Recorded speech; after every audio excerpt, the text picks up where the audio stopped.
What's up, everyone? Welcome back to the Daily Sean. For those of you who haven't been here before, my name is Sean. I do a daily video on something related to nursing. No rhyme or reason. Probably not going to change. I hate IV pumps. I must admit it. Sorry, but I do not like IV pumps. It's probably because I have had a very bad relationship with IV pumps. In fact, I've had a bad relationship with almost every IV pump that I've ever had to come in contact with. In my short stay in this profession, I've taken care of patients who have, okay, let me rephrase that. I've worked in facilities that have employed the, well, maybe I shouldn't actually say the name. Yeah, we're going to stick with that. I'm not going to actually say the name of the actual company that makes the pump because you never know about the internet. They might come hunt me down. Let's just say I'm not a big fan of IV pumps because of one singular reason: the ridiculous air in line alarm. I don't know about you, but these whole micro bubble things that they're talking about, supposedly in the line somewhere, I think they just do it to piss me off. I think they just do it to mess with my emotions. Because I'm in the middle of doing something far more important than playing with an IV pump alarm. I don't know, saving lives, giving medications, heck, charting. Charting's more important and more fun than messing around with an IV pump and alarm. Jeesh! Seriously? It alarms the air in line, and then you go from top to bottom and you don't find air anywhere. None. Zip. Zippo. Zilch.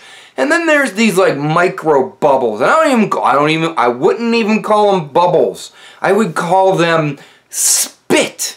There's spit in the tubing. It looks like spit. I don't think spit's actually in the IV tubing, because if spit were in the IV tubing, I probably would not be a nurse very long. So it's not spit, but it looks like spit. I don't call that I don't call that air. I think these sensors are just a little overbearing and a little too sensitive. I think we need to dial it back just a notch or two, because the last time I checked, you could get a little baby of air in your line and it ain't gonna kill you. It's sure not gonna kill you. Hollywood is wrong. You need 10 plus cc's of air bolus push into the IV before it even causes a problem. And then you have to take the cartridge out. I gotta open it up, and then you're messing around with it upside down, tapping on the cartridge, putting it back in, restarting it. That doesn't work. And you leave the cartridge in, you gotta take the IV bag itself, whether it be a piggyback or the main line, you gotta turn that upside down and pushing on this and squeezing this. And then you gotta try and do the whole syringe trick where you take an empty syringe and you suck out from the top, or you aspirate from the bottom, so you can find this so-called micro air bubble, and you have virtually wasted 30 minutes of your time messing around with the freaking IV pump. God forbid there actually be something important going on.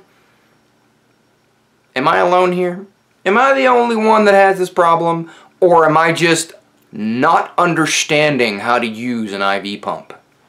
Granted, I've gotten really good at getting rid of the alarm, but you know what? We need to dial it back just a notch. Maybe just a notch. Doesn't have to be that overly sensitive.